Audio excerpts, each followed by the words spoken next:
সেদিন দিদি আর জামাইবাবুকে নিয়ে আমরা বেরিয়েছি খাটু শ্যাম মন্দির দর্শনে, যেটা রানীগঞ্জে নতুন তৈরি হয়েছে। আমি এই প্রথমবার এই মন্দিরে গেলাম, দেখলাম মন্দিরটা বেশ সুন্দর আর খুব সুন্দরভাবে সাজানোও হয়েছে। চলো তাহলে মন্দিরটা এবার আমি ঘুরে আসি। এই মন্দিরের কার্নিশে অনেক রকমের ফুল গাছ লাগানো হয়েছে আর মন্দিরটা খুব পরিষ্কার পরিচ্ছন্ন।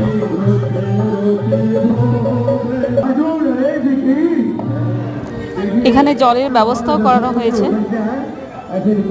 কি সুন্দর দেখুন জলের ট্যাঙ্কিটা।